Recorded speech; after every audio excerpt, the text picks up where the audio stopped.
The rescue and the reckoning. The Montana sun hung low in the afternoon sky, turning the dust on Main Street to copper. Daniel Hartwell stood outside Jenkins General Store, one hand resting on the hitching post, the other holding the supply list he'd just filled. At 32 years old, he had the weathered look of a man who'd lived hard and earned every scar. His blue eyes, the color of winter ice, scanned the street with the automatic vigilance of a former soldier. It was August 1876, and Silverton was bustling with the usual chaos of a mining town. Prospectors stumbled from saloons, their pockets heavy with silver or empty with desperation. Merchants hawked their wares. Somewhere down the street, a piano played badly. The air smelled of horse manure, sawdust, and the peculiar metallic tang that came from the mines. Dan had just loaded the last sack of grain into his wagon when he heard the commotion. "Someone help, there's a woman," the voice came from old Mrs. Patterson standing near the boardwalk with both hands pressed to her mouth. Dan's body moved before his mind finished processing the words. 6 years of ranching hadn't erased the reflexes drilled into him during the war. He crossed the distance in long, purposeful strides, his boots heavy on the wooden planks. A young woman was falling. Dan caught her before she hit the rough boards, his arms closing around a frame so slight it shocked him. She was light as a bird, all bones and faded fabric. Her traveling dress, once fashionable by Eastern standards, hung on her like a shroud. Through the cloth, he could feel her ribs could count them if he'd wanted to. Her head lolled against his chest, revealing a face pale beneath sun-flushed cheeks. Pretty, he noted distantly, in the way a man notices the sky or the grass. But more than that, hungry. "Is she dead?" A boy of maybe 10 pushed forward, eyes wide with morbid curiosity. Dan adjusted his hold, feeling the faint rise and fall of her breathing. "No, just fainted." "Probably the heat," someone offered. Mrs. Patterson shook her head, her expression knowing. "More likely hunger. Look at her. Thin as a rail. Probably hasn't eaten since she got off that stage." Dan had seen starvation before. In the war during the siege at Vicksburg, men had died slowly from lack of food while rats grew fat. The memory sat bitter in his mouth. This woman, whoever she was, had that same hollow-eyed look, that same fragility that came from the body consuming itself. "I'll take her to Ruth's," he said, not asking permission from anyone. He repositioned the woman in his arms, cradling her against his chest as he would an injured calf. Her valise had tumbled from her fingers, spilling a few modest possessions onto the dusty boards. A book, a hairbrush, a tintype photograph of people he didn't recognize. Someone gathered them up as Dan started walking. The woman's head rested against his shoulder. Her breath was warm even through his cotton shirt. She smelled faintly of lavender and train smoke, a strange combination that marked her as someone from away. Someone running towards Silverton, or running from somewhere else. Ruth Morrison's cafe sat at the end of Main Street, a squat building with check curtains and the best food in town. Ruth herself looked up when Dan shouldered through the door, her plump face registering surprise and then understanding in the space of a heartbeat. "Lord have mercy," she said, already moving toward them. "What happened?" "Fainted outside Jenkins' place."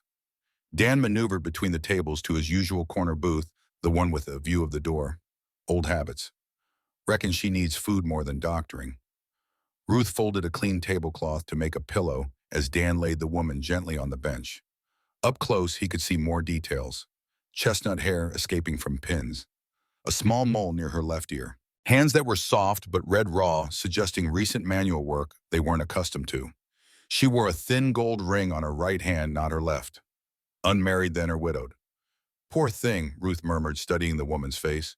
"New in town, I'd guess from the look of her." "Just off the stage." Dan stepped back, suddenly aware of how improper this all was. He was an unmarried man holding an unconscious woman in a public establishment. Not that Silverton cared much for Eastern propriety, but still. "Her things are still on the boardwalk. I should fetch them." "You do that. I'll put coffee on and heat up today's stew."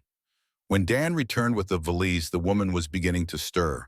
Her eyelids fluttered, revealing eyes the color of sage in summer. Gray-green and sharp even in confusion. She blinked at the unfamiliar surroundings, then startled when she noticed Dan standing near the table. "Please don't be alarmed, miss." He set the valise carefully on the floor. "You fainted out on this boardwalk. I brought you here." Ruth's Cafe. Safe place. The woman pushed herself upright, color flooding her cheeks. Not from health, Dan noted, but from shame. Pride was written all over her in the way she straightened her spine despite obvious weakness, in how her chin lifted even as her hands trembled. I don't know what to say. Her voice was refined, educated with the clipped consonants of New England. Thank you, Mr. Hartwell, Daniel Hartwell. Most folks call me Dan. Margaret Brennan. She extended a shaking hand, which he took briefly. Her palm was damp, her grip weak. Most people call me Maggie. I'm terribly sorry for the inconvenience. No inconvenience at all. Dan slid onto the bench across from her, keeping a respectful distance. Happens more than you'd think. Journey to Silverton isn't easy. Ruth appeared with a steaming cup of coffee and a bowl of beef stew, the aroma so rich it made Dan's own mouth water. Maggie stared at the food with naked longing that she tried to hide behind manners. I'm afraid I haven't yet. Her voice trailed off. Dan understood immediately. No money, or too little to spare on food. He'd been there himself once in the months after the war, when pride was all a man had left. It's on me, he said firmly. Consider it a welcome to Silverton. Pride and hunger warred on her face. Hunger won. She took up the spoon with as much dignity as she could muster, taking a small, careful bite. Then another, less restrained. By the third spoonful, her composure was cracking, revealing the desperate edge of real starvation. Dan signaled Ruth for a basket of bread, which Maggie accepted with grateful eyes that said more than words ever could. So, Miss Brennan, Dan said after she'd eaten enough to take the edge off, what brings you to our corner of Montana? Maggie dabbed at her mouth with a napkin, trying to recover some semblance of propriety. I've come to teach at the school. There was an advertisement in the Boston papers. The town council was seeking someone with proper educational credentials. Dan's eyebrows rose slightly. That would be Abner Whitmore's doing. The mayor had been trying to get a real school going for the past year. Most mining towns didn't bother much with education, but Silverton was starting to put down permanent roots. People were building houses instead of tents, planning futures instead of just chasing silver. And you, Mr. Hartwell, Maggie's gaze was direct, assessing. What do you do here? I run a ranch, the Double H, about 5 miles east of town. Started with 20 head of cattle 6 years ago. Got closer to 500 now. Dan watched her take this in, saw her eyes flick to his left hand, where the last 2 fingers were missing. He waited for the question, but it didn't come. Instead, she asked about the ranch, about the land, about how a person built something from nothing in this territory. They talked for the better part of an hour. Maggie's hunger gradually satisfied her core, improving with each bite. She was intelligent, Dan realized. Quick-minded. She listened more than she spoke, a rare quality. When she did talk, her words were measured, thoughtful. She asked about Silverton's history, about the mines, about the school she'd be teaching at. How old is your ranch? She asked at one point. 6 years, give or take. Came out here in '70 after the war. Lot of us did, looking for something new. The war. Her eyes drifted again to his hand. Dan gave a small, tight smile. Antietam, I was just 17. Lied about my age to enlist. He paused, then added what he rarely told anyone. Thought I was going to save the Union. Ended up just trying to stay alive. Maggie's expression softened. I'm sorry. Long time ago. And I fared better than many. He shifted, uncomfortable with the direction of the conversation. Sympathy from a woman he barely knew felt too intimate, too close to pity. You know where you're staying? The letter from the town council mentioned lodgings at Mrs. Wilcox's boarding house. Dan nodded. Emma Wilcox runs a respectable place 2 streets over. Mostly teachers and unmarried shopkeepers stay there. He stood pulling coins from his pocket to leave on the table for Ruth. I should probably show you to Mayor Whitmore's office, then help you get settled at Emma's, if that's all right with you. Maggie hesitated only briefly before nodding. That would be most appreciated.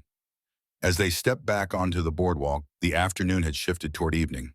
The street was busier now, miners emerging from their shifts, merchants closing up shops.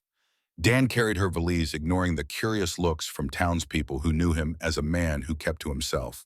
I truly am grateful, Maggie said as they walked. I don't know what would have happened if you hadn't been there. Someone would have helped, Dan replied with a shrug. Folks here look out for each other, half to this far from civilization. Is that how you see it, as being away from civilization? Dan glanced down at her. Aren't we? No symphony orchestras or fancy theaters out here. No paved streets or gas lamps. No, Maggie agreed. But there are other kinds of civilization. Community, neighborliness, the things you just described, people looking out for one another. That seems more civilized than some of what passes for society back east. Dan studied her with new interest. Maybe this Boston teacher would do all right in Silverton after all. Most Eastern folks came west expecting to civilize the territory to bring their refinement to the wilderness. This one seemed to understand that civilization wasn't about parlors and calling cards. Mayor Whitmore's office sat above the Silverton Miners Bank, reached by a narrow staircase that smelled of cigar smoke and old paper. The mayor himself was a portly man in his 50s with mutton chop whiskers and an enthusiastic handshake that made Maggie wince. Miss Brennan, we'd almost given up hope. He pumped her hand vigorously. Your last letter said you'd arrived 2 weeks ago. Maggie withdrew her hand with polite firmness. There were delays with the railroad, and then the stagecoach broke an axle near Helena. I do apologize for any inconvenience. No, the important thing is you're here now. Whitmore beamed at her, then noticed Dan standing quietly by the door. Ah, Hartwell. Good to see you. Bringing our new school teacher to meet me, I see. Miss Brennan had a bit of trouble when she arrived, Dan explained simply, helping her get oriented. Whitmore nodded, missing the significance entirely. He launched into a detailed explanation of the school situation, the building ready but awaiting supplies, the 30 students already enrolled ages 6 to 16. As he talked, Dan's attention drifted to the desk behind the mayor. Land survey maps lay spread across the surface corners, weighted with books. Dan could make out property lines, claim markers, the familiar shape of his own spread marked in careful ink. But there were other markings too in a different hand. New claim lines that cut across established boundaries. And a name he recognized, Victor Blackwood. Whitmore noticed Dan's gaze and quickly moved to cover the maps with other papers. Just reviewing some land office business, he said too casually. Nothing to concern yourself with. But Dan's instincts, honed by years of watching for threats, told him otherwise. Something was wrong. He filed the information away, a seed of worry planted deep. After finalizing Maggie's salary and start date, Dan escorted her to Mrs. Wilcox's boarding house. The 2-story clapboard building stood white and neat, a stark contrast to the rougher structures dominating Silverton. Mrs. Wilcox herself answered their knock, a thin, straight-backed woman whose severe appearance was softened by kind eyes. You must be Miss Brennan, she said, opening the door wider. We'd begun to worry.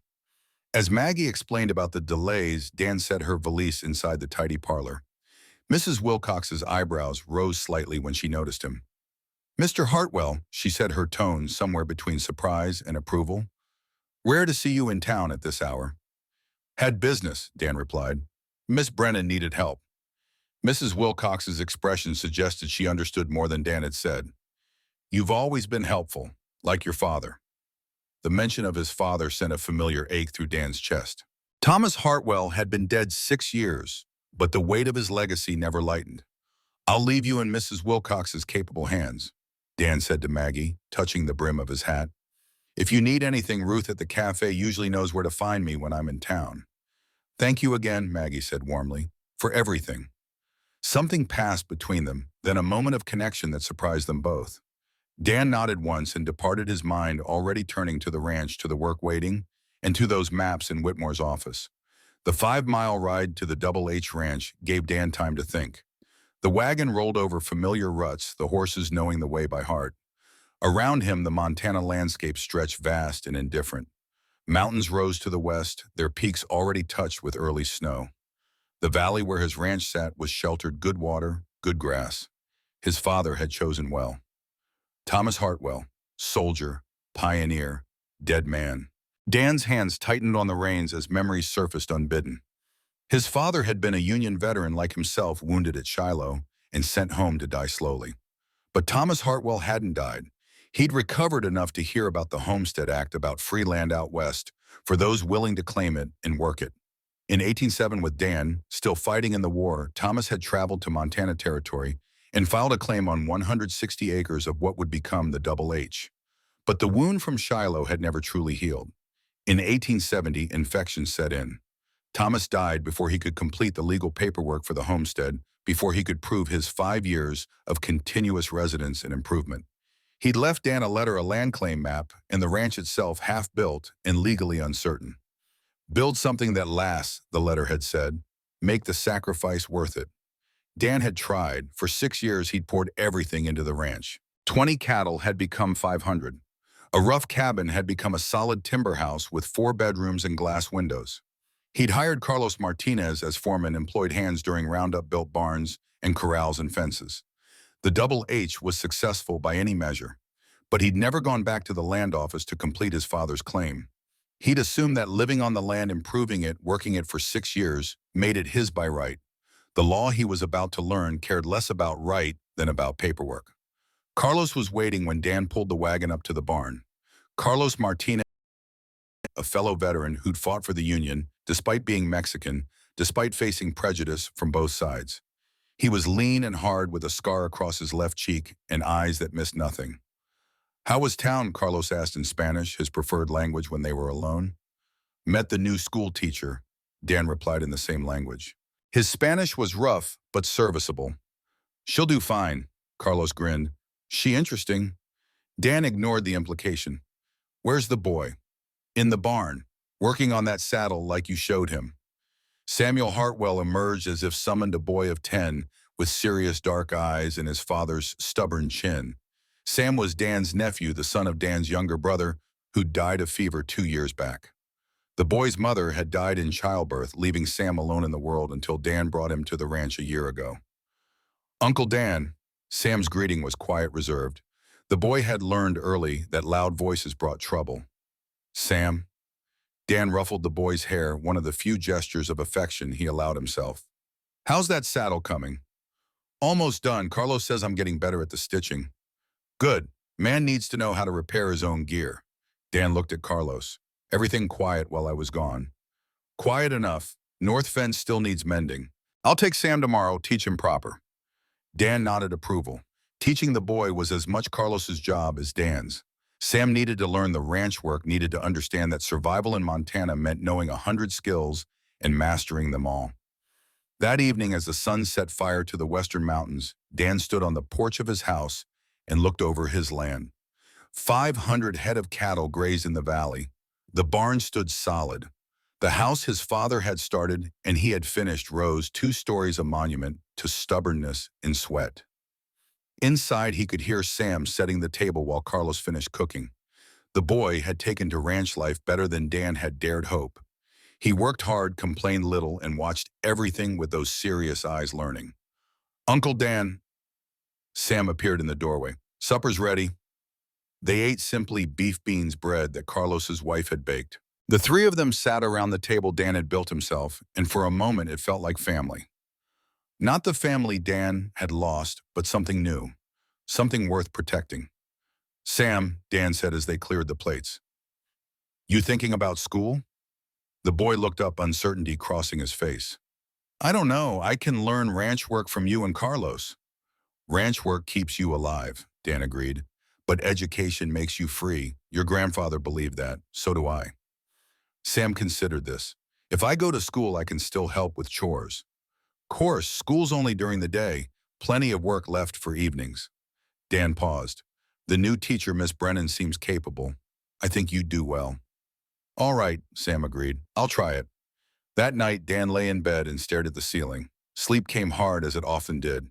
His mind kept returning to those maps in Whitmore's office, to the name Victor Blackwood written across land surveys. Blackwood owned half the mines in Silverton, controlled most of the town's money. He was ambitious, ruthless, and apparently interested in expanding his holdings. Dan's land sat adjacent to several of Blackwood's mining claims. Good land, valuable land, land that legally might not belong to Dan at all if someone challenged his claim. The worry that had been a seed began to grow. Sunday morning found Dan in his good suit, a rare concession to respectability. He attended church irregularly, more out of duty than faith. War had beaten most of the religion out of him. But church was where the community gathered, where news spread, where a man learned what currents were moving beneath Silverton's surface. Sam sat beside him, hair slicked down, collar too tight. The boy endured the sermon with visible patience, his attention wandering to the windows where freedom beckoned. Maggie Brennan was there too, Dan noticed. She wore a green dress that brought out the color of her eyes. Her hair arranged in a simple style that somehow made her more beautiful than the elaborate fashions other women attempted. She sat with Mrs. Wilcox proper and reserved, but her gaze found his across the church, and she smiled slightly. Dan nodded back, aware of eyes watching the exchange. Small towns notice everything. Victor Blackwood made his entrance late, as was his custom. He was 45, well-fed, with the smooth hands of a man who'd never done real labor.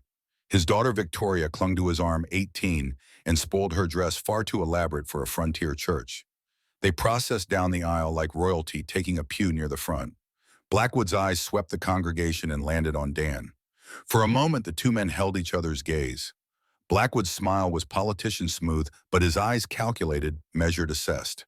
Dan stared back without expression until Blackwood looked away first. After the service, as people milled on the church steps exchanging pleasantries, Blackwood approached. Dan had been expecting it, had seen it coming in the way the man maneuvered through the crowd.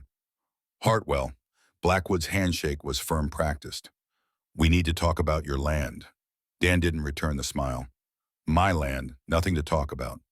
"Actually, there is." Blackwood's voice dropped, became confidential. "I've been reviewing land office records in Helena. Your father filed a claim in '67, but the paperwork was never completed. No proof of improvement filed. No final patent issued." The worry in Dan's gut crystallized into cold certainty. "I've been living on that land for 6 years, built everything from nothing." "Admirable," Blackwood agreed, "but law is law. Without proper title, that land is public domain. And I've filed a new claim on it." Dan's fist clenched at his side. Years of controlling his temper, of swallowing rage, kept his voice level. "You're trying to steal my ranch." "I'm claiming unclaimed land, legally." Blackwood's smile never wavered. "You're welcome to challenge me in court, of course. But we both know how that will go. I have lawyers, connections, resources." He paused. "You have dirt under your fingernails and a boy to feed." Every instinct screamed at Dan to put his fist through that smug face. But he'd learned in the war that rage without strategy was suicide. He unclenched his hand, forced his breathing to steady. "We'll see," was all he said. Blackwood's smile thinned. "Indeed we will. Court date will be set soon. I suggest you use the time to find new accommodations." He tipped his hat and walked away, leaving Dan standing on the church steps with the world tilting beneath his feet. Carlos appeared at his elbow. Trouble. The worst kind. Dan watched Blackwood climb into his expensive carriage. "He's going after the ranch. Says we don't have legal title." "Can he do that?" "Apparently." Dan's mind raced, sorting through options, finding them all bad. "I need a lawyer, a good one." That afternoon, Dan called a council of war at Ruth's Cafe. Carlos, Ruth, and Dr. Robert Peterson gathered around Dan's corner booth. Dr. Peterson was 62, with white hair and steady hands that had saved more lives than Dan could count. He'd been friends with Thomas. Hartwell had treated the older man's wounds, had watched him die. "Thomas told me about that claim," Peterson said, after Dan explained the situation. "He was too sick to complete the paperwork properly. Meant to finish it when he got better." The old doctor's face creased with regret. "But he never did get better." "What can we do?" Carlos asked. Ruth leaned forward. "Fight it in court. Judge Whitmore is fair." "Whitmore is also mayor," Dan pointed out. "Blackwood owns half the mines in town." "Money talks louder than fairness." "There's a lawyer in Helena," Ruth offered. "Young fellow named Frank Sullivan. Honest, they say. Knows land law." Dan nodded slowly. "I'll ride out tomorrow. See if he'll take the case." "What about payment?" Dr. Peterson asked gently. "Lawyers don't come cheap." Dan had been thinking about that. "I'll sell some cattle if I have to. This is worth everything." As the meeting broke up, Dan found himself walking toward Mrs. Wilcox's boarding house.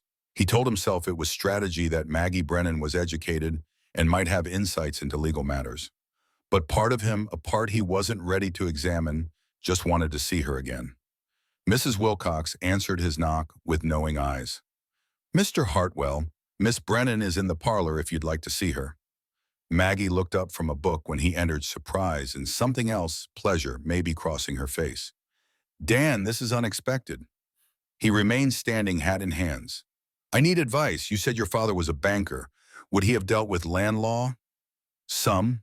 What's wrong? Dan explained, keeping his voice level, sticking to facts. Maggie listened without interrupting, her sharp mind clearly working through the details. Without proof of improvement, your claim is vulnerable, she said finally. But 6 years of continuous habitation and the improvements you've made that could support a squatter's rights argument. Squatter's rights? Dan hadn't considered that angle. It's called adverse possession in legal terms. If you can prove open, continuous, and notorious possession of land with substantial improvements, some jurisdictions will grant title even without proper filing. She paused.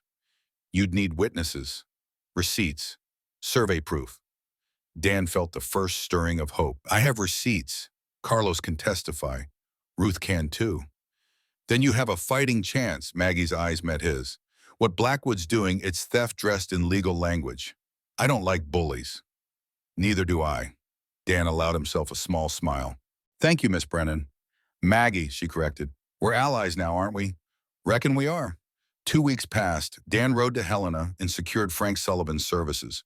The young lawyer was 28, idealistic and angry enough about land grabbers to take the case for reduced fees. School started and Sam enrolled despite his nervousness. Maggie proved to be an excellent teacher, patient but firm, and Sam came home each day with new knowledge that he shared enthusiastically. Dan threw himself into preparing for the court case, gathering every scrap of evidence that might prove his claim. Receipts for lumber nails, cattle purchases, testimony from Carlos, Ruth, Dr. Peterson. A survey he commissioned showing all improvements on the land. It wasn't enough, he knew, but it was something. Then came October 3rd. The explosion shook the ground like an earthquake. Dan was in town buying supplies when the boom rolled across Silverton, followed by a column of black smoke rising from the North Mine. People poured into the streets, shouting, crying. The mine employed 70 men. If the main shaft had collapsed, dozens could be trapped. Dan's war training kicked in. He didn't think, just moved. Carlos, he shouted to his foreman, get medical supplies from the ranch, bandages, whiskey, anything Dr. Peterson might need. Then he was running toward the mine, joining the stream of men racing to help. The scene was chaos. Smoke billowed from the mine entrance. Women screamed for husbands and sons. The mine foreman lay dead, his skull crushed by falling rock. Dr. Peterson was setting up a triage station at the assay office, his face grim. Dan, thank God, I need help organizing this. Tell me what you need. For the next 12 hours, Dan became someone he hadn't been since the war. A leader, a man who could make decisions when others froze. He divided the rescue workers into teams, 5 men digging, 5 men shoring up timbers, rotating every 30 minutes to prevent exhaustion. He organized a water brigade. He set up a signal system, using rope tugs to communicate with men inside the unstable shaft. The technical knowledge came back to him, learned hard in the war. How to judge timber strength, how to calculate the risk of further collapse, how to keep men moving when fear threatened to freeze them. He led 3 separate teams into the shaft himself, each time crawling through darkness, thick with dust and death. They brought out injured men, carried them to daylight, then went back for more. Twice Dan was nearly buried by secondary collapses. Once Carlos pulled him from beneath a falling beam, probably saving his life. Maggie worked at the makeshift hospital with the other women, assisting Dr. Peterson, organizing volunteers, maintaining calm efficiency in the face of horror. Dan saw her once when he brought in a man with a crushed leg. Their eyes met across the chaos and something passed between them. Understanding, respect, the recognition of 2 people doing what needed to be done. By midnight, they'd recovered everyone they could reach. 17 men rescued alive. 8 seriously injured but likely to survive. 5 dead, their bodies carried out with reverence and laid in a row outside the assay office. Dan stood covered in soot and blood, every muscle screaming, and watched the widows identify their husbands. This was the cost of mining, of chasing silver through the earth. These men had died for Blackwood's profit. As if summoned by the thought, Victor Blackwood arrived in his carriage. He surveyed the scene with what might have been genuine concern, though Dan couldn't tell if the man was capable of such emotion. Tragic, Blackwood said to the assembled workers. Truly tragic. The company will, of course, provide compensation to the families. He approached Dan, who stood with Carlos near the mine entrance. Heroic work, Hartwell. The town is in your debt. Dan said nothing. He was too tired for anger, too empty for words. Blackwood leaned closer, his voice dropping. Of course, this doesn't change our legal matter. The court date is set for December 15th. I trust you will have your affairs in order by then. Only Carlos's hand on his arm kept Dan from violence. The Mexican's grip was iron, his voice low and urgent in Spanish. Not worth it, amigo. He wants you to hit him. Witnesses everywhere. Dan exhaled slowly, forcing his fists to unclench. Get off my land, Blackwood. Not your land, Blackwood corrected gently. Not anymore. He tipped his hat and walked away. Ruth appeared with coffee and what remained of the evening's stew. Dan took the cup but couldn't eat. Around him, the town was beginning to process what had happened. Families claimed their injured. The dead were prepared for burial. Life, brutal and brief, continued. You should rest, Carlos said. We've done all we can. But Dan remained watching the sun rise over Silverton, painting the mountains gold. He thought about his father, about promises made and kept. He thought about Sam, asleep at the ranch, and about the land that might not be his to pass down. He thought about Maggie Brennan working through the night to save lives and about how some people ran toward disaster while others ran away. The seed of worry had become a tree, its roots deep, its branches spreading. In 2 months, he would face Blackwood in court. In 2 months, he might lose everything his father had died to claim everything he'd built with his own hands. But this morning, watching survivors embrace their families, Dan felt something else alongside the worry. Determination. The same stubborn refusal to quit that had carried him through Antietam, through 6 years of backbreaking ranch work, through every hardship the frontier had thrown at him. He would fight, and if he lost, at least he would lose on a heavy, not on his knees. The war had taught him how to survive. The ranch had taught him how to build. Now life was teaching him how to fight for what mattered, not with guns or fists, but with law and community, and the quiet strength of knowing he was in the right. Sam appeared from the direction of town, having ridden in when he heard about the disaster. The boy's face was pale but determined. Uncle Dan, he said simply, and Dan pulled him close, letting the boy feel the reassurance of his presence. It's all right, son. We're all right. And for now, in this moment between disasters, that was enough. The battle for home. Frank Sullivan arrived in Silverton on a cold October morning, riding a bay mare and carrying a leather satchel that contained his entire law practice. At 28, he was young enough to still believe in justice and old enough to know it rarely came without a fight. Dan met him at Ruth's Cafe, the corner booth that had become his unofficial office. Mr. Hartwell, Frank's handshake was firm, his eyes direct. I've reviewed the documents you sent. This is going to be difficult, but it's not impossible. Dan poured coffee from the pot Ruth had left. Tell me straight, what are my chances? Frank spread papers across the table, organizing them with the precision of a man who understood that details mattered. The Homestead Act of 1862 requires 3 things: 5 years of continuous residence, proof of substantial improvement, and proper filing with the land office. You have got the first 2. The third is where Blackwood has you. So I lose. Not necessarily. Frank pulled out a leather-bound law book, flipping to a marked page. There's a doctrine called adverse possession. Montana territory recognizes it. If you can prove open, continuous, and notorious possession of land for 7 years combined with substantial improvements, you can claim title even without proper filing. Dan leaned forward. I've only been there 6 years. You've been there 6 years, but your father filed the original claim in 1867. That's 9 years total of Hartwell possession. Frank tapped the book. The law looks at continuous family occupation. If we can prove your father intended the land for you, that his death was the only reason the paperwork wasn't completed, and that you continued his work in good faith, we have an argument. It was the first real hope Dan had felt since Blackwood's threat. What do you need from me? Everything. Frank pulled out a notebook. Every receipt for materials. Every witness who can testify to your presence on that land. Survey maps showing your improvements. Your father's original claim documents. Letters, photographs, anything that proves continuous occupation and intent. Over the next week, Dan became a man obsessed. He dug through 6 years of accumulated papers, finding receipts for lumber purchased in 1871, nails bought in 1872, cattle acquired in 1873 and 1874 and 1875. He had bills of sale for 2 horses contracts with seasonal workers during Roundup, even a receipt for glass windows shipped from Denver. Carlos provided detailed testimony about working the ranch since 1871. He could describe every building Dan had constructed, every fence line extended, every improvement made. Ruth contributed years of supply bills proving Dan's regular presence in town as a resident, not a transient. Peterson, despite his age and failing health, agreed to testify about treating Dan at the ranch multiple times, establishing continuous habitation. Maggie volunteered to help organize the mountain of paperwork. She arrived at the ranch one Saturday morning with a typewriter borrowed from the school, her sleeves rolled up and her hair pinned back for work.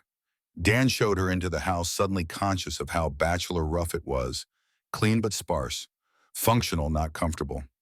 "This is quite a place," Maggie said, looking around the main room with its stone fireplace and hand-built furniture. "You made all this yourself?" "Most of it. Carlos helped with some." Dan gestured at the table buried under papers. "Sorry for the mess." "Mess is what I'm here to fix." Maggie sat down and began sorting documents with efficient hands. "I'll organize these chronologically, then by category. Receipts in one pile, witness statements in another, legal documents in a third." They worked through the afternoon, Dan providing context while Maggie created order from chaos.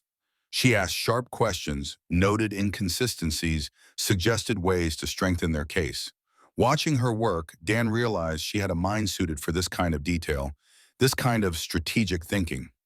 "Your father," she said at one point, examining his original land claim.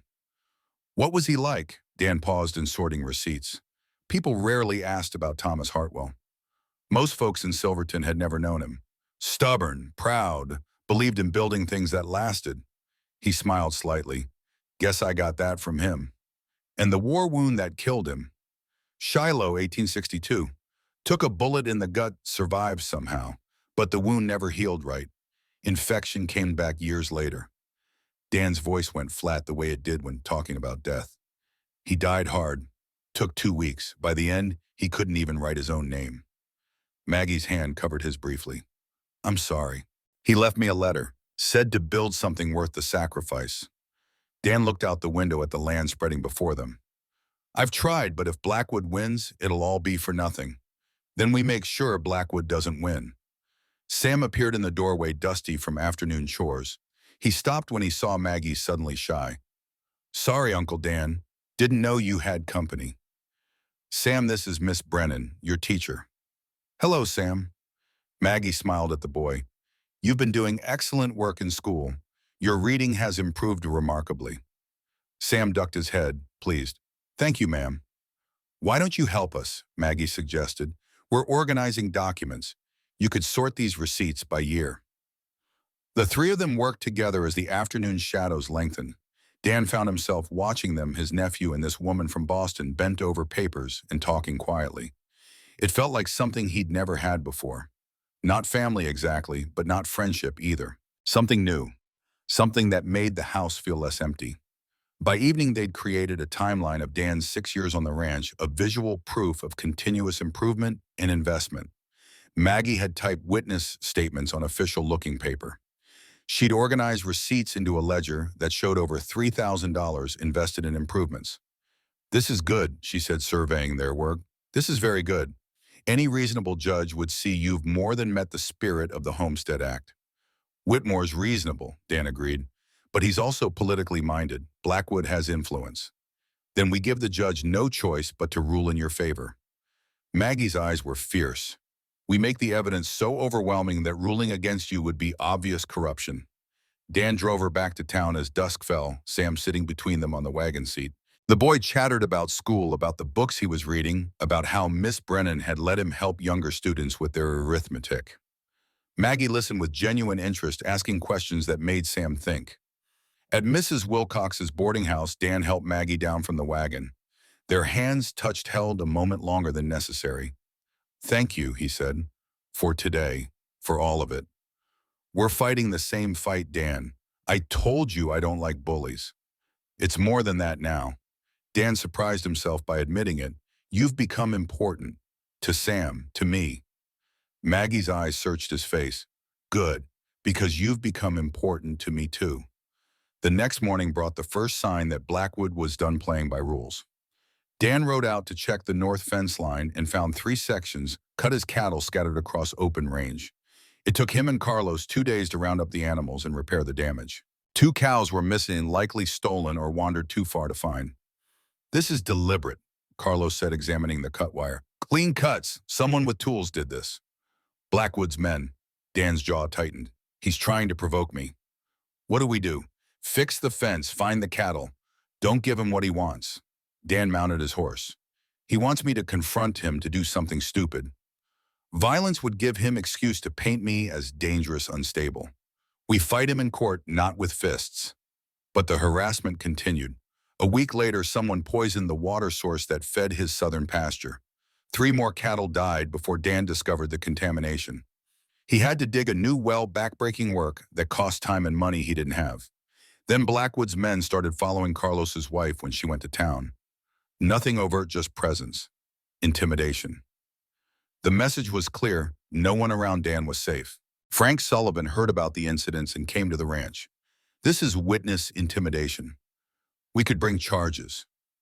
"Can we prove it?" Dan asked. "Probably not. Blackwood's too smart to get his own hands dirty." Frank's expression was grim. "He's trying to make you give up, to take whatever settlement he offers just to make it stop." "I don't settle." Dan's voice was granite. "He can burn my barn and kill my cattle. I'll rebuild. But I won't give him my father's land." Frank studied him for a long moment. "All right then. We prepare for war." The pre-trial hearing came in late October. The courthouse was a simple wooden structure, but inside it held the power to destroy lives. Judge Whitmore presided, his face professionally neutral. Blackwood sat with 2 lawyers, expensive suits, and leather briefcases, creating an impression of authority. Dan sat with Frank, feeling underdressed and outmatched. Blackwood's lead attorney was a man named Harrison, silver-haired and smooth. He argued with the confidence of someone who'd never lost a case. "Your Honor, the law is clear. Without proper filing, without a final patent from the land office, Mr. Hartwell's claim is invalid. The land reverted to public domain, which my client has legitimately claimed." Frank stood to respond. "Your Honor, the Homestead Act's purpose was to reward those who worked the land, who made it productive. Mr. Hartwell has done exactly that. 6 years of continuous residence, over $3,000 in documented improvements, 500 head of cattle, a house, barns, fences. This is not an abandoned claim. This is a working ranch built by a man and his father before him." "But without proper filing," Harrison interrupted. "None of that matters. Law is not about intent, it's about compliance." Judge Whitmore held up a hand. "Gentlemen, I've heard enough. This case requires full trial. Too many questions of fact, too much complexity for summary judgment." He consulted a calendar. "Trial date is set for December 15th. Until then, Mr. Hartwell retains possession of the disputed property. Mr. Blackwood, your surveyors may access the land for legitimate assessment, but no interference with ranch operations." He banged the gavel. 6 weeks. Dan had 6 weeks to prepare for the fight of his life. The next weeks blurred together. Dan worked the ranch by day and prepared for trial by night. Frank brought him law books to read, cases to study. Dan learned terms like adverse possession and color of title and good faith occupancy. He learned that law was about precedent and interpretation, not just right and wrong. Sam sensed the tension and grew quieter. The boy did his chores without complaint, studied hard at school, tried to be invisible and helpful. One night, Dan found him sitting on the porch steps, staring at nothing. "Can't sleep," Dan sat beside him. "Uncle Dan, if we lose the ranch, where will we go?" The question gutted him. Dan had been so focused on fighting, he hadn't prepared Sam for the possibility of loss. "We're not going to lose." "But if we do," Sam's voice was small, scared. Dan put an arm around the boy's thin shoulders. "Honestly, I don't know, but we'll figure it out. We're Hartwells. We survive." "I'm scared." "Me too, son." Dan tightened his grip. "But being scared doesn't mean we're weak. It means we understand what we're fighting for. Your grandfather was scared when he came west. I was scared every day of the war, but we faced it anyway." "Why, Buffalo?" "Because some things are worth being scared for. This land, this home, you, those are worth any fear." Dan looked at his nephew. I need you to be brave a little longer. Can you do that? Sam nodded, his jaw set in that stubborn Hartwell way. I can help. I'll testify in court if you need me. Pride swelled in Dan's chest. You're a good boy, Sam. Better than I deserve. Maggie continued to help organizing documents and typing statements. The pretense of propriety had worn thin. Dan visited her at the boarding house regularly now, and tongues wagged in Silverton. Let them talk. He'd found someone who understood him, who fought beside him without being asked. That mattered more than scandal. One Sunday afternoon in November, sitting in Mrs. Wilcox's parlor, Maggie asked the question Dan had been avoiding. What if you lose Dan? Really, what will you do? He'd been staring at the fire, watching flames consume wood the way Blackwood wanted to consume his ranch. Start over, I suppose.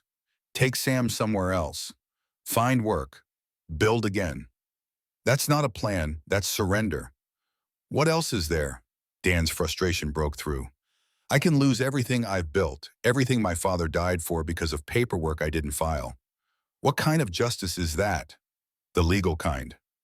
Maggie's voice was gentle but firm. Which is why we're going to win. Because you have justice on your side even if the law is complicated. And if justice isn't enough. She reached for his hand. Then you have me. You have Sam. You have Carlos and Ruth and everyone who's seen what you've built, who you are. That doesn't disappear with a court ruling. Something in Dan's chest, something that had been clenched tight since Blackwood's threat, began to loosen. I'm not good at this, at needing people, at letting them help. I know, Maggie smiled. It's one of your more frustrating qualities. But you're learning. Maggie, I need to tell you something. Dan's throat felt tight. After the trial, whether I win or lose, I want to court you properly. With intent. Marriage intent. She didn't look surprised. Why tell me now? Because I realized something during the mine disaster. Life's too short and too uncertain to waste time. The ranch is important, but it's not everything. He met her eyes. You are. You and Sam, and having people who matter. I can rebuild a ranch, but I can't rebuild time lost. What if you lose everything? Then we start fresh together, if you'll have me. Maggie's eyes glistened. Dan Hartwell, you're facing losing your home, and you're proposing. I'm saying that home is people, not places, and I want you to be my home. She kissed him, then breaking every rule Mrs. Wilcox had set. It was brief, but sure, a promise made without words. Yes, she whispered against his lips. Win or lose, yes. Thanksgiving came cold and clear. The community celebration filled the church hall with the smell of roasted turkey and pumpkin pie. Dan brought Sam and they sat with Maggie at one of the long tables. Around them, Silverton gathered, grateful for another year survived in this hard country. Blackwood was there too, holding court near the front. He saw Dan and raised a glass in mock salute. Dan ignored him, focusing instead on Sam's excitement over the feast, on Maggie's warmth beside him. After dinner, as families mingled, Blackwood approached. Dan felt Carlos tense beside him, ready to intervene if needed. Hartwell, let's settle this like businessmen. Blackwood's voice carried drawing attention. I'll buy your cattle and equipment. Fair price, you can walk away with something instead of nothing. Dan set down his coffee cup carefully. No. I'm being generous. After you lose in court, you'll get nothing.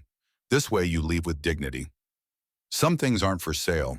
Dan stood, meeting Blackwood's eyes. Honor, legacy, home. Those don't have prices. Pride goes before a fall, Hartwell. Then I'll fall with my pride intact. Dan's voice was quiet, but it carried. But I won't fall easy, and I won't fall without a fight. See you in court, Blackwood. The watching crowd murmured approval. Dan saw the respect in their faces, saw them choosing sides. Blackwood had money and power, but Dan had something more valuable. He had community.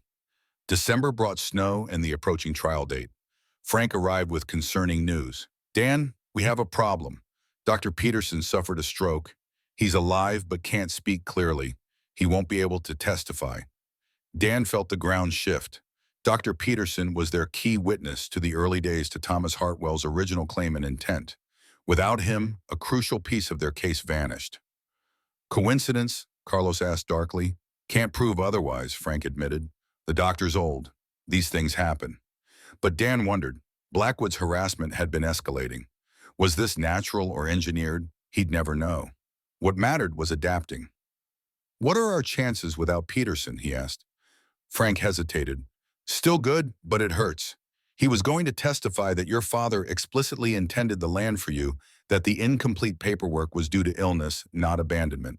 Without him, we rely more on circumstantial evidence. Then we make the circumstantial evidence stronger." They worked through December, refining their case. Frank drilled Dan on testimony, teaching him to answer precisely, to volunteer nothing, to stay calm under cross-examination. They practiced for hours, Frank playing Blackwood's lawyer, attacking from every angle. The school Christmas pageant provided a brief respite from stress. Sam played Daniel in the lion's den, a choice that made Dan's throat tight. The boy stood on stage and recited. Daniel faced the lions with faith, not fear. He trusted that truth would prevail, that righteousness would be his shield. Sam looked directly at Dan during the lines, his young face serious. The message was clear. The boy believed in him, trusted him, needed him to be brave. After the pageant, Dan found Sam backstage. "You did good tonight." "I meant it, Uncle Dan, what I said. About faith and truth." Sam gripped his hand. "You're going to win because you're right. That's not always how it works, son. But it should be, and you taught me to fight for how things should be, not just to accept how they are." Out of the mouths of children, Dan pulled Sam into a hug, his eyes burning. "Yeah, I did teach you that, didn't I?" The night before trial, Dan couldn't sleep. He walked his property with a lantern touching fence posts he'd hammered, running his hand along barn walls he'd raised. Every board, every nail, every stone represented hours of his life. Sweat and blood and stubborn determination poured into making something from nothing. His father had started this. Dan had continued it. Sam would finish it if Dan could hold on long enough. Carlos found him near the north pasture. "Amigo, you need rest. Tomorrow is important." "Can't rest, too much at stake." "Whatever happens, you fought with honor." Carlos's scarred face was kind in the lamplight. "That matters.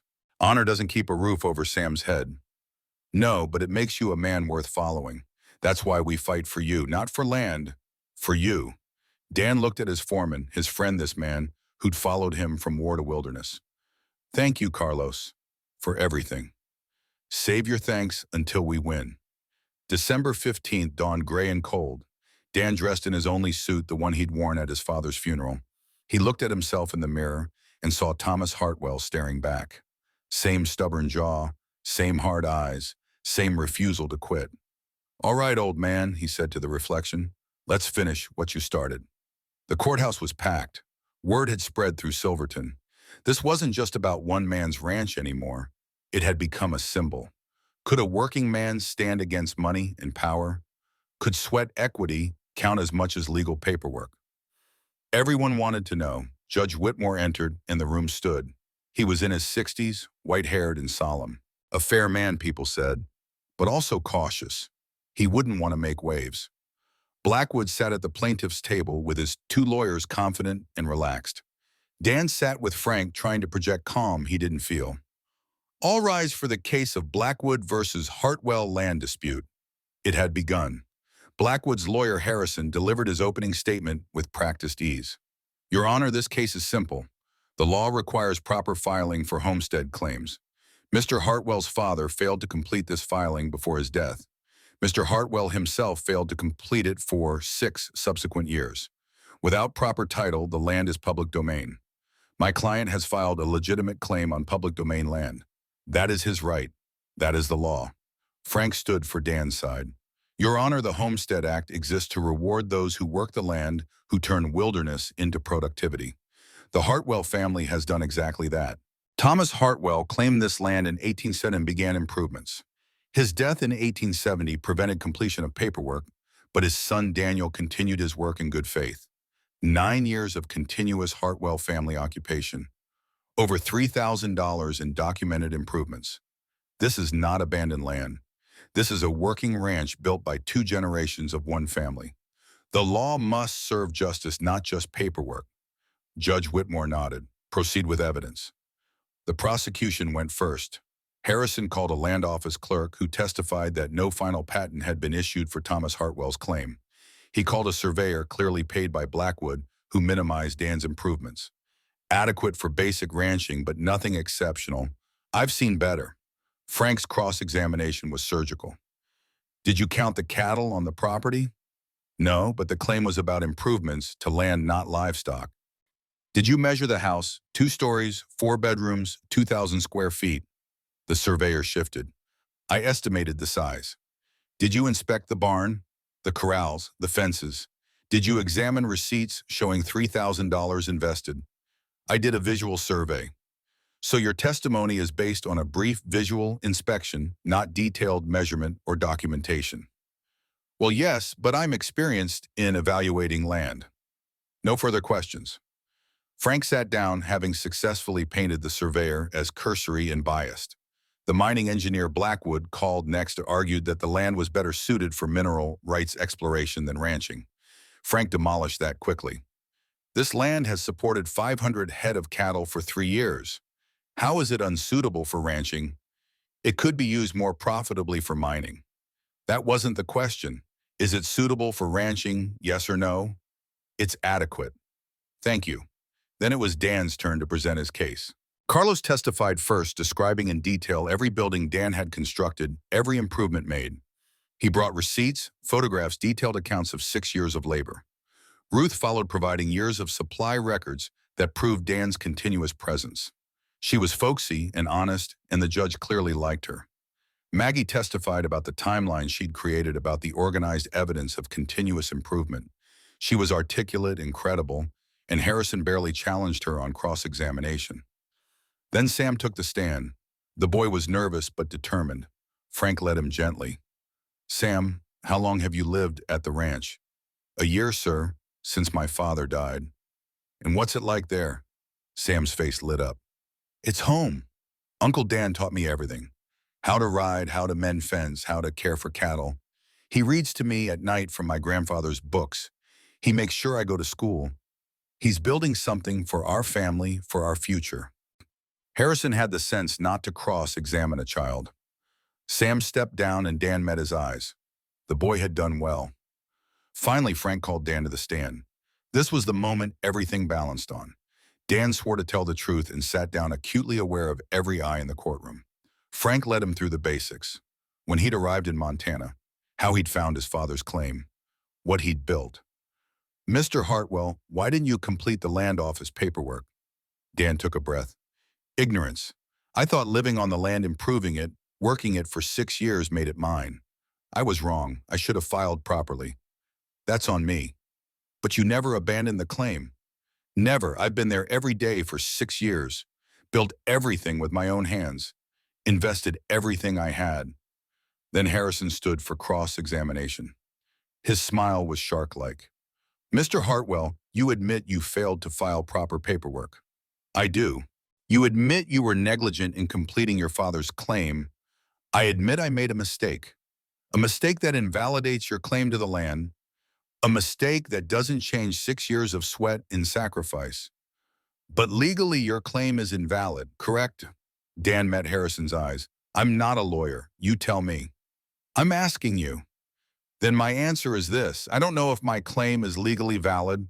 That's for the judge to decide. But I know it's morally valid. I know I earned that land with my blood, my father's blood, 6 years of work that would break most men. Paper says I don't own it, fine. But ask anyone in this town who that land belongs to, who worked it, who'll die defending it. Your feelings don't change the law, Mr. Hartwell. And the law shouldn't punish a man for honest work honestly done. Harrison pressed harder, trying to rattle him, but Dan had faced Confederate artillery. A lawyer's words couldn't shake him. He answered each question steadily, admitting his mistakes but never wavering on the core truth. The land was his, not by paper but by every measure that mattered. Finally, Harrison stepped back. No further questions. Frank stood for redirect. Mr. Hartwell, one last question. If you lose this case, what will you do? Dan looked at Sam, sitting in the gallery, at Maggie, at Carlos and Ruth. I'll accept the court's judgment, but I'll know I fought for what's right, and I'll start over. Because that's what Hartwells do. We build. We don't quit. After all, witnesses had testified. Judge Whitmore called for closing arguments. Harrison went first. Your Honor's sympathy is not law.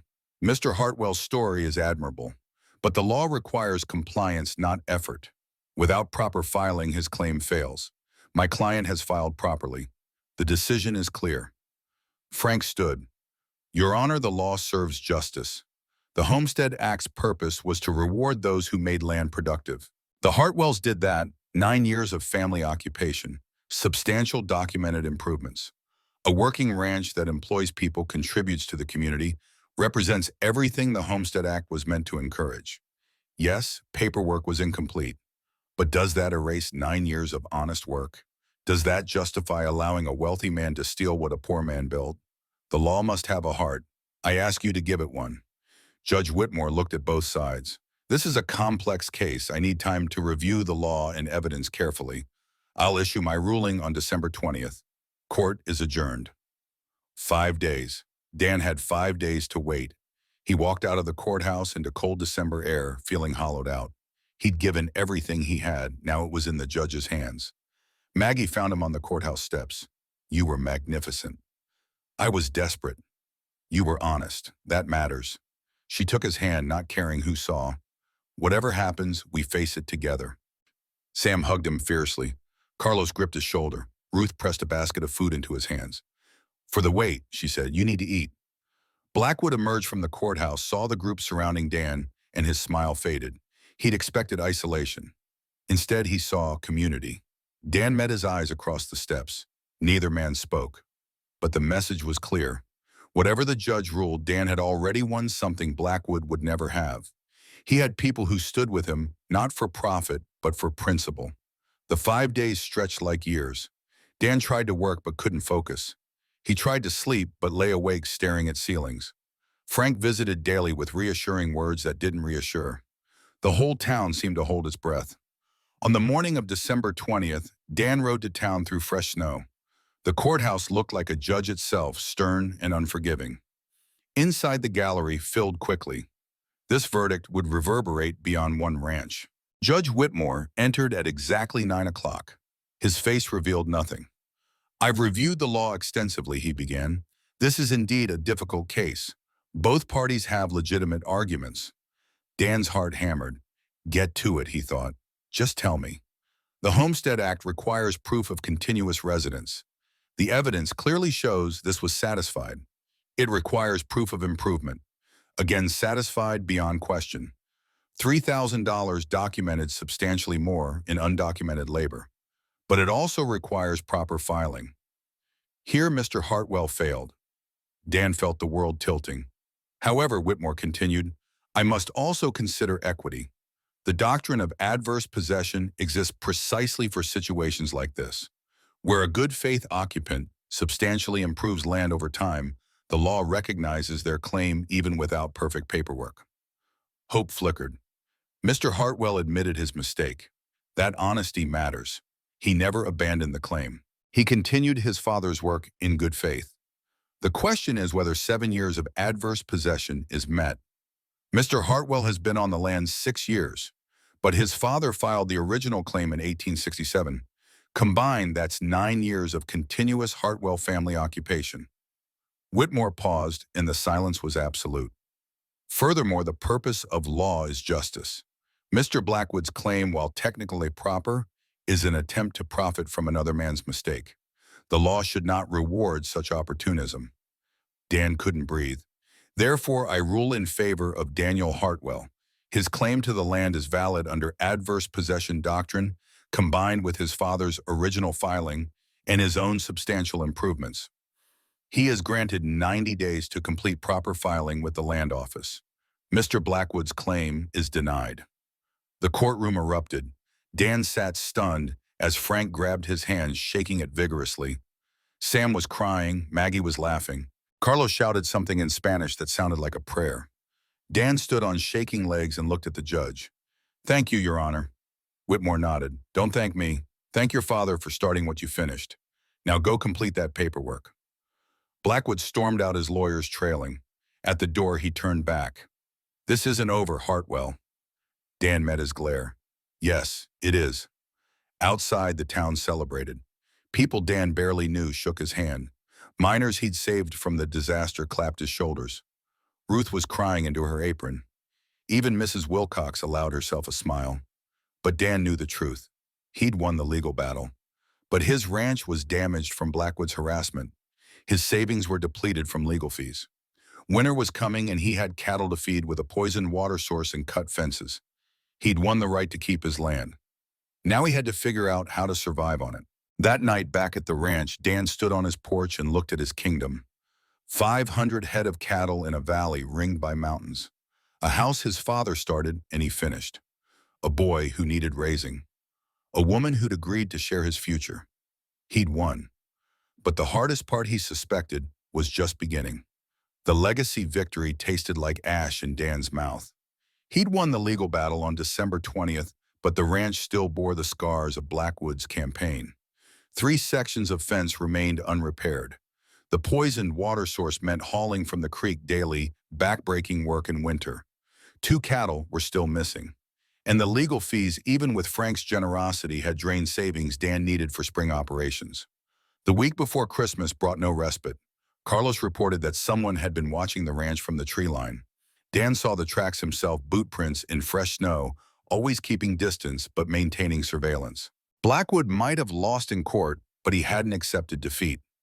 On the evening of December 23rd, Dan sat at his kitchen table reviewing finances by lamplight. The numbers didn't lie. After paying Frank and covering damages from Blackwood's harassment, he had maybe $200 left. Spring calving was 2 months away. He needed to buy feed repair equipment, hire seasonal hands. $200 wouldn't cover half of it. Sam was asleep upstairs. Carlos had gone home to his family. The house felt empty despite its size, echoing with the weight of responsibility. Dan had fought so hard to keep this land. Now he might lose it anyway, not to lawyers' but to simple economics. He was considering selling breeding stock, a desperate move that would cripple future operations when he smelled smoke. At first he thought it was the fireplace. Then he realized the smell was wrong. Not wood smoke, something chemical. Coal oil. Dan was moving before a conscious thought finished.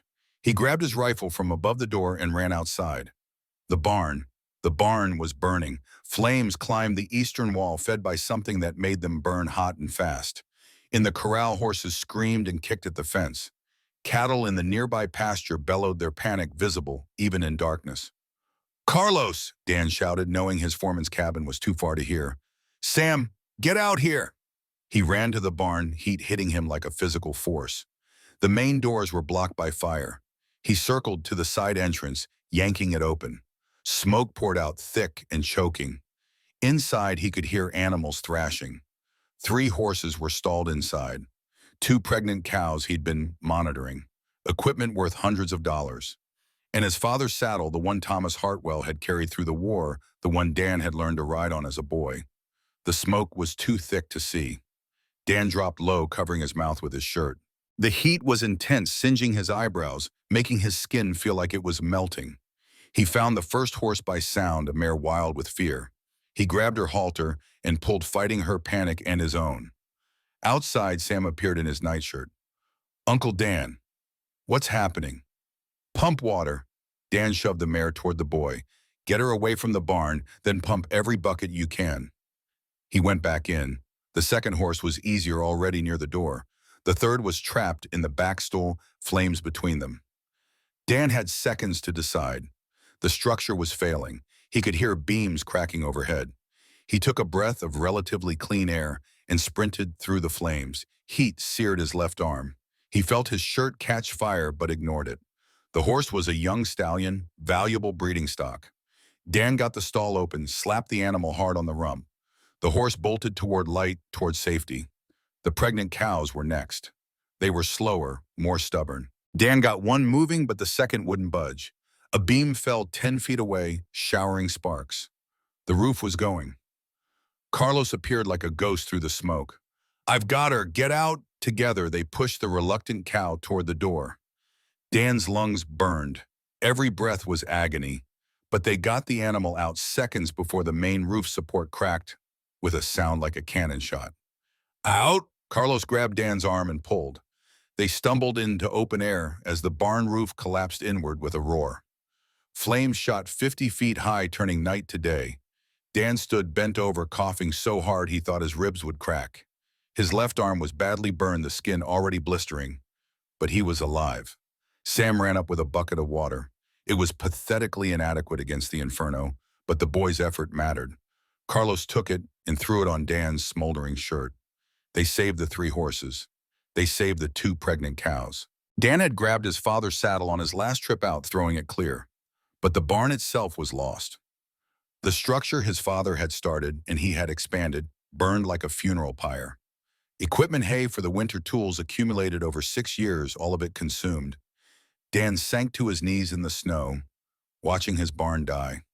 The physical pain from the burns was nothing compared to the hollow ache in his chest. He'd won in court, and Blackwood had responded with fire. "Coal oil," Carlos said, appearing beside him. His face was blackened with soot. "I can smell it. This was arson. Can we prove it?" "No, but we know." Dawn was breaking when the fire finally burned itself out, leaving only smoking timbers and ash. Dr. Peterson recovered enough to make house calls again, though his speech remained slurred, arrived to treat Dan's burns. The old doctor worked in silence, his hands still skilled despite his stroke. "Bad," he finally managed. "But you'll heal." While Dan looked at the ruins. "Will it?" The morning brought more bad news. In the chaos of fighting, the fire fence rails had been knocked down. Some cattle had wandered off. A quick count showed Dan had lost at least 20 head, either fled or stolen in the confusion.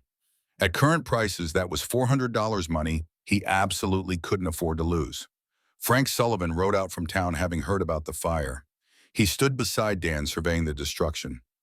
"Blackwood," he said simply. "Can't prove it. Everyone knows it." Frank's jaw was tight. "This is retaliation for the court loss." "So what do I do? Take him to court again? With what money? What proof?" Dan's voice was flat, exhausted. "He wins, Frank. Not in court, but here. He's destroyed me financially. The town won't stand for this. The town can't rebuild my barn." But Frank was wrong, and Dan was about to learn just how wrong. That afternoon, as Dan was salvaging what he could from the ruins, he heard wagons, multiple wagons coming up the road to his ranch. He straightened, hand going automatically to his rifle. If Blackwood was coming to gloat, Dan wasn't sure he could control himself. But it wasn't Blackwood. Ruth Morrison led a procession of nearly 30 wagons loaded with lumber, nails, tools, and supplies. Behind her came miners Dan had saved from the disaster, shopkeepers from Silverton, farmers from neighboring spreads, even men Dan barely knew. Mayor Whitmore climbed down from his wagon. "Heard you had a fire." Dan could only stare. "We're here to help rebuild," Ruth said simply.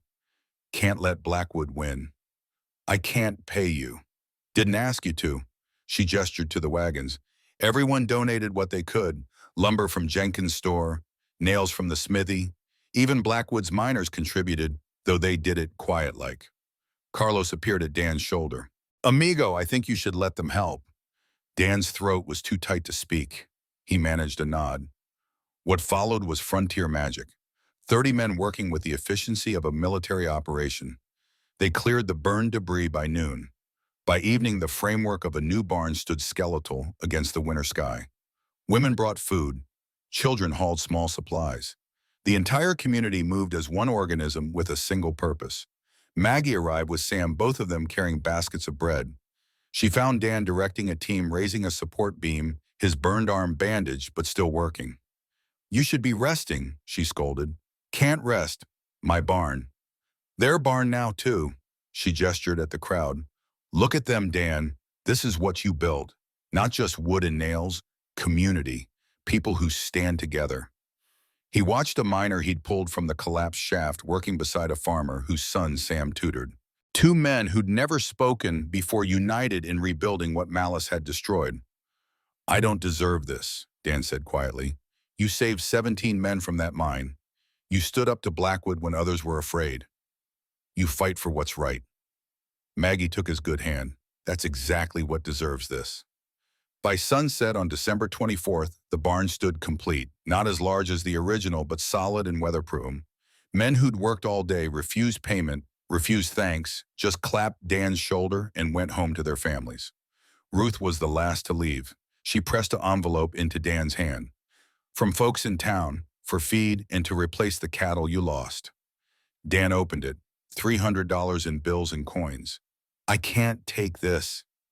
You can and you will. Ruth's voice was firm. You think you're the only one Blackwood's hurt? The only one who's been cheated or threatened? You stood up to him. You won. That matters to all of us. So you take this money and you use it to keep fighting. After she left, Dan stood alone in his new barn. It smelled of fresh-cut pine and hope. His father's saddle hung on the wall where it belonged. Around him, the structure hummed with the presence of everyone who'd built it. Not his barn anymore. Their barn. A community's answer to one man's cruelty. Carlos found him there an hour later. The men who watched from the tree line they left saw the whole town here and rode off. Blackwood's men. Who else? Carlos smiled. I think he got the message. Christmas morning dawned cold and clear. Dan woke to find Sam already up starting a fire in the kitchen stove. The boy was becoming capable, learning ranch skills that would serve him his whole life. Merry Christmas, Uncle Dan. Merry Christmas, son. They had a simple celebration. Carlos and his family joined them. Maggie came with Mrs. Wilcox's propriety, abandoned in favor of genuine feeling. They ate a meal of roasted chicken potatoes pie that Ruth had sent. Gifts were modest. Dan had carved Sam a wooden horse. Maggie gave him a set of books. Carlos's wife had knitted warm socks. After dinner, as the sun painted the mountains gold, Dan asked Maggie to walk with him. They bundled in coats and stepped outside, breath misting in the cold air. I need to ask you something, Dan said when they were alone, and I need you to think hard before answering. All right. He pulled a small box from his pocket. Inside was a simple gold band that had belonged to his mother. I have nothing right now. Barn's rebuilt, but my savings are gone. I've got debt-damaged land and winter to survive. I can't promise you comfort or ease or any of the things a husband should provide. Dan, but I can promise you this. I'll work harder than any man alive to build something good.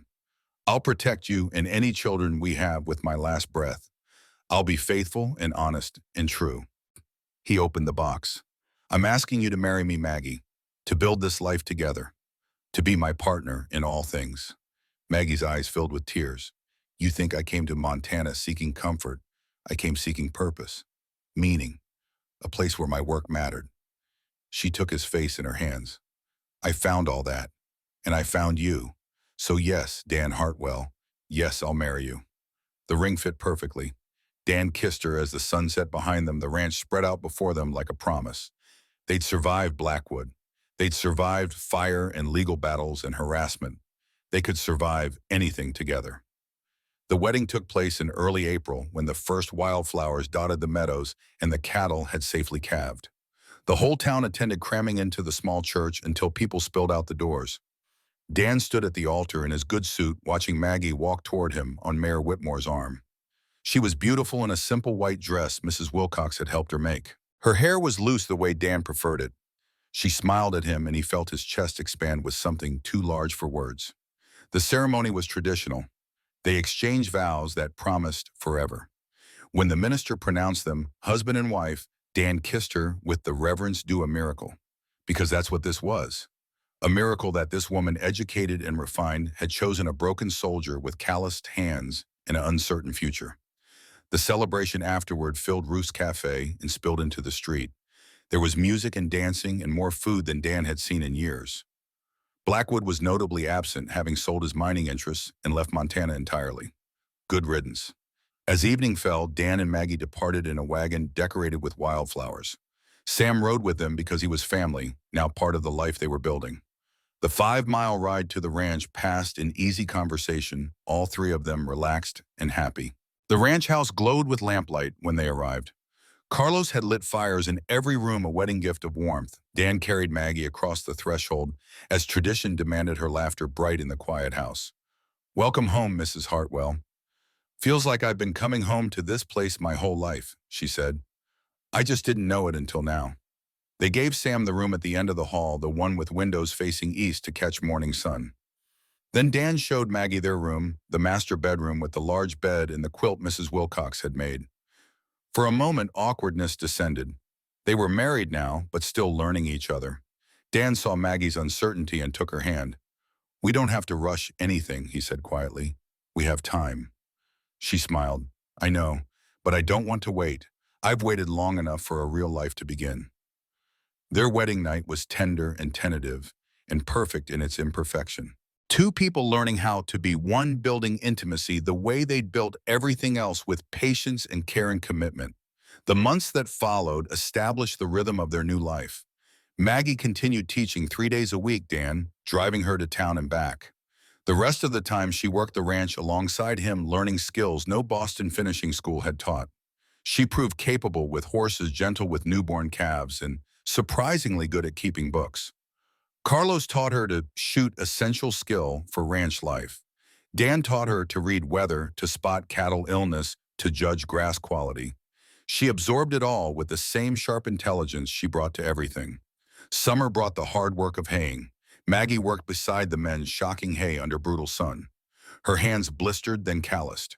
Her skin darkened despite her bonnet. She became lean and strong, transformed by labor into someone who belonged to this land. One evening in early June, as they sat on the porch watching sunset, Maggie took Dan's hand and placed it on her belly. "Feel that?" she asked softly. Dan felt nothing at first, then a tiny flutter beneath his palm. His eyes widened. "Is that our baby, due in early spring?" The news struck Dan speechless. A baby, his child, the next generation of Hartwells, to work this land, to carry forward what his father had started and he had defended. "We need names," Maggie said, watching his face. "If it's a girl, I thought Ruth, after the woman who brought us together. And if it's a boy," Dan's voice was rough with emotion, "Thomas, after your father." Dan pulled her close, his face buried in her hair. "Thank you," he whispered, "for everything, for being here, for choosing this life, for giving me more than I deserved." "You deserve everything good, Dan Hartwell. Don't ever doubt that." Winter came early that year. By February, snow lay 3 feet deep and the temperature dropped below zero. Maggie grew larger, moving with the careful grace of late pregnancy. Dr. Peterson visited regularly, monitoring her progress with his skilled but shaking hands. "Everything looks good," he said after one examination. "But be prepared. First babies can be difficult." Dan didn't like the way he said it, the warning hidden in his words. But Maggie seemed unconcerned, knitting tiny clothes and preparing the nursery with Sam's enthusiastic help. March 15th arrived with a late winter storm. Snow fell heavy and wet, the kind that collapsed roofs and trapped livestock. Dan was in the barn with Carlos, checking on a sick cow, when Sam burst in. "Uncle Dan, it's Aunt Maggie. The baby's coming."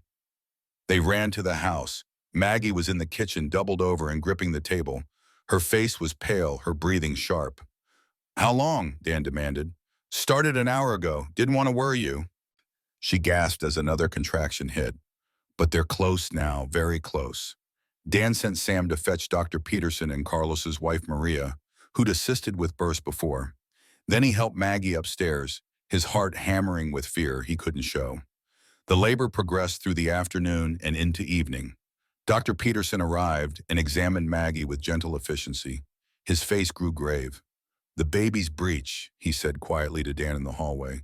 "Turned wrong. I can try to turn it, but..." "But what?" "It's dangerous, for both of them. If I can't turn the baby, if it gets stuck..." The old doctor's hands trembled. "You need to prepare yourself, Dan." "Prepare for what?" "For the possibility that you might have to choose between her and the child." Dan felt the floor tilt. "Don't ask me that. Don't you dare ask me that." "I'm not asking. I'm warning. These things happen, and when they do, someone has to decide." Through the door, Dan could hear Maggie crying out. The sound cut him worse than any wound he'd taken in the war. He pushed past Dr. Peterson and went to her. She was in the bed they'd shared for less than a year, her face slick with sweat, her hands gripping the sheets until her knuckles were white. When she saw Dan, she tried to smile. "Not exactly how I planned this," she gasped. "You're doing fine." Dan took her hand, let her squeeze until his bones creaked. "Better than fine." Another contraction racked her body. Dan watched helplessly as pain consumed her. This was worse than any battle. In war, he could fight back. Here, he could only witness suffering he couldn't prevent. Hours passed. Midnight came and went. Maggie grew weaker with each contraction, her cries softer, more desperate. Dr. Peterson tried twice to turn the baby. Both times failed. Maria brought water and clean linens, her face professionally calm, but her eyes worried. At 4 in the morning, Dr. Peterson pulled Dan aside again. I need to try one more time to turn this baby. But if it doesn't work, the child will suffocate in the birth canal. And Maggie doesn't have much strength left. What are you saying? I'm saying you need to tell me your choice, if it comes to it, her or the child. Dan looked at Maggie, at this woman who'd chosen him when she could have had anyone, who'd left Boston comfort for Montana hardship, who'd stood beside him through legal battles and barn fires and every crisis life had thrown at them. Save Maggie, he said hoarsely. Whatever it takes, save her. What if she wants me to save the baby? She doesn't get a choice. I do, and I choose her. Dan's voice cracked. I can live without a child. I can't live without her. Dr. Peterson nodded and returned to the bedroom.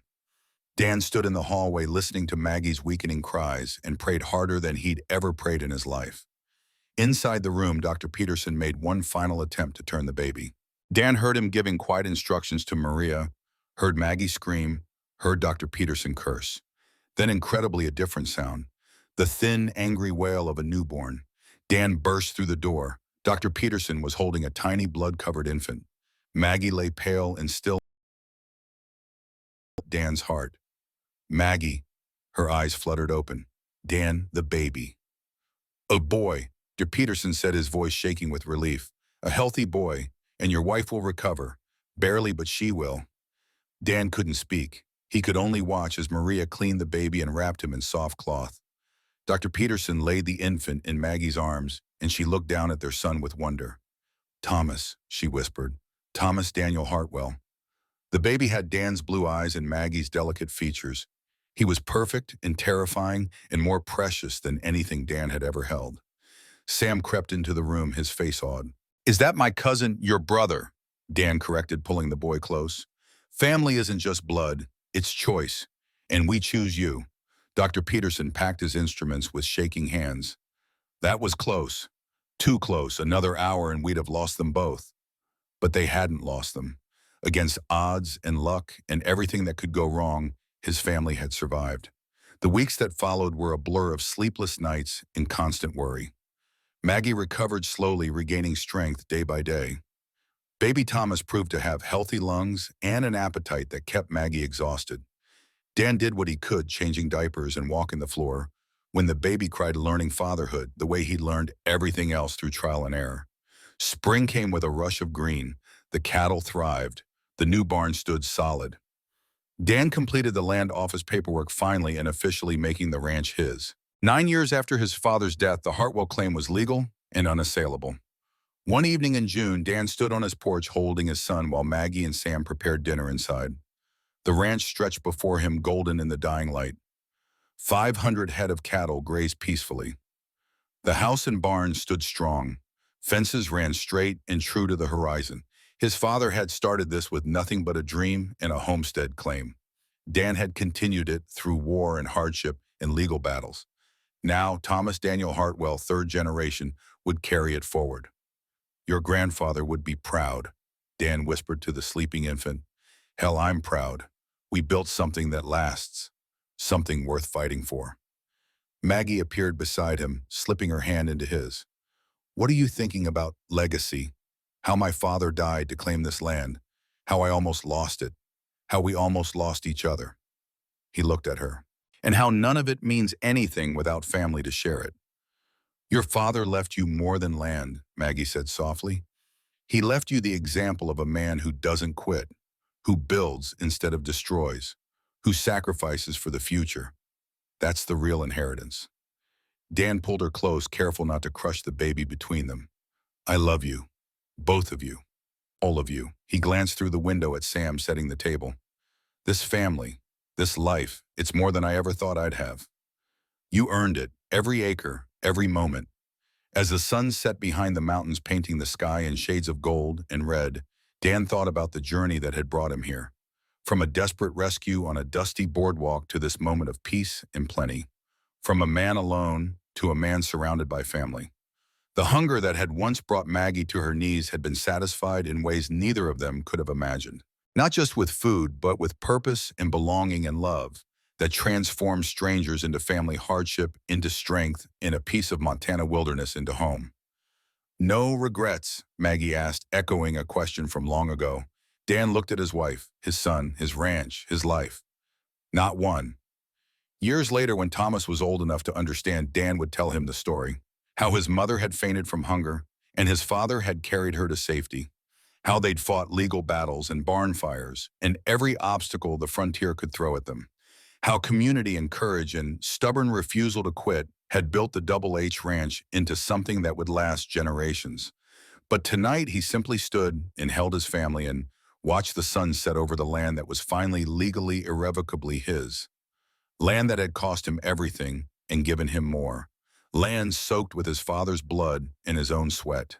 Land he would pass to his son, who would pass it to his children, continuing the Hartwell legacy into a future Thomas had dreamed but never lived to see. The ranch had been saved. The family had been built. The legacy had been secured. And in the gathering darkness, with his wife beside him and his son in his arms, Dan Hartwell was finally completely home.